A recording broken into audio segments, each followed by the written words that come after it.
What I've got inside here is the new Session Alto from Better Sax. Now Better Sax are positioning this as like a pro level model in terms of quality, but at a much lower price. So in this video, I'm going to tell you exactly what I think about it, how it feels, and most importantly, how it plays. First of all, just looking at the case, I actually really like this case. It's much more practical than the typical sax cases you'll get, particularly on more pro models, where it tends to be just like a big box. You've got this really nice front storage compartment here, which has an expandable section. So, I mean, you can fit loads in there, which is great. And on the back, we've got these straps here to turn it into a backpack. And they feel really sturdy. I've had cases before where these break off quite easily, but these feel really good. And something I haven't seen before, in this top compartment here, I've found we've got this little kind of rain jacket for your sax case. So I'm guessing when you're traveling around in the rain, you can cover it up with this. Now inside the case, this feels really high quality. The saxophone is really snugly inside. There's no movement here at all, which means you're not going to have the saxophone knocking around when you're traveling. And so far, this case is looking really good. Let's get everything out.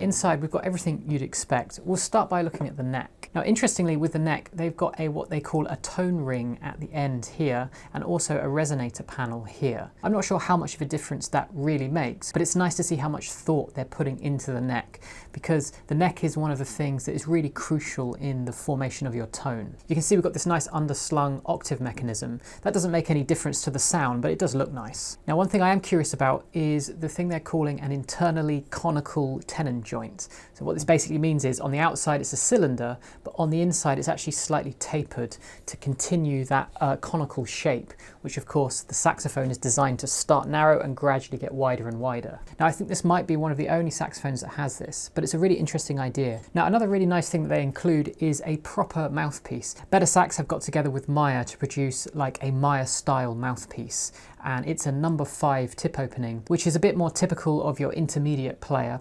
Some professionals will play on a number 5 tip opening as well, and this is a much better and more playable mouthpiece than the typical stock mouthpieces that get included with new saxophones. Now they also include this sling. It's a fairly standard style stock sling. I won't be using this when I'm play testing it because I find these are a bit too narrow and I prefer a bit more padding. The saxophone swab that gets included, this is Better Sax's own swab, and these are really good, and the cloth feels really decent as well, although I don't tend to use mine very much. Now moving on to the main saxophone body, it feels really nice in the hands, particularly these real mother of pearl keys. The table keys do feel slightly heavy, but that's personal preference and pretty typical with new saxophones. One thing I do really like is this octave key. This feels very smooth, it's quiet, and you don't have to press too far to get the octave mechanism to fire. Also on the back, we've got this really nice right hand thumb rest. Now this is made from cast metal and feels so much nicer than the plastic things you often get. And another nice touch is the ring here that you attach your sling to. This is made from nickel silver, and that feels really strong. That's never going to break. Now before we go to the playtest, I should mention that this video is not sponsored by Better Sax in any way.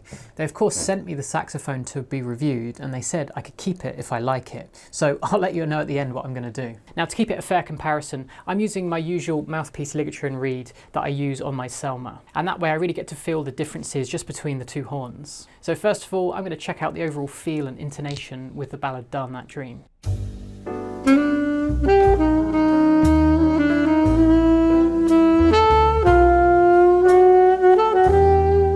So the first thing that struck me was how even the tone is throughout the different ranges.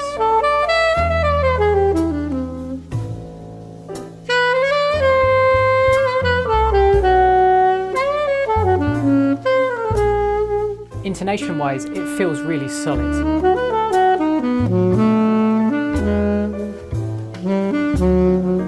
Now, is it up to the level of my Selma Supreme? Well, maybe not, but the Selma Supreme is 4 times the price, and to be honest, this thing comes really close.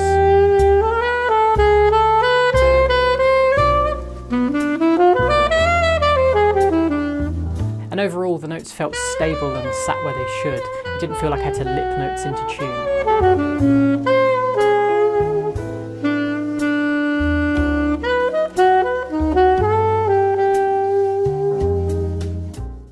By the way, if you'd like a free PDF of the transcription of what I just played over Darn That Dream, the link to that is down below for both alto and tenor sax. And members at Online Sax Academy will be able to get this transcription and Days of Wine and Roses transcription that's coming up, along with the backing tracks. All right, so next up, we'll take it up a little bit in speed with the Days of Wine and Roses.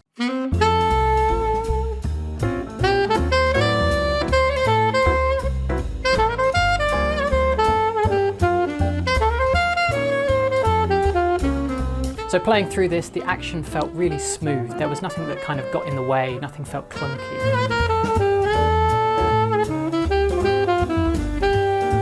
And the octave key at the back felt particularly nice.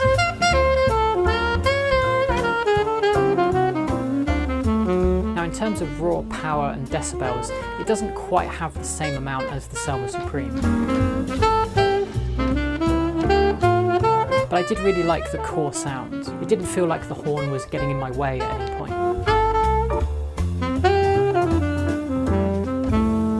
So would I play this on a gig? I definitely would. It feels really solid to play and I'd have no worries about taking this to any gig. And for the overall build quality with the Pisoni Pro pads, the blue steel springs, I think this is really good value. Now I would be interested to see how it holds its resale value in future years. That may be a little bit tougher compared to some of the more established brands. I suppose we'll have to see. But if you're not particularly worried about that and you just want a horn that plays really well without a hefty price tag, then I would say this is definitely great value. So many thanks to Jay and the team at Better Sax. I'll certainly be keeping this sax and will be using it at a gig soon. Now I've left some links in the description to where you can buy this and where you can check out the prices. And by using one of those links, you'll also be helping to support the channel at no extra cost to you. All right, that's it for this week, guys. I'll see you soon.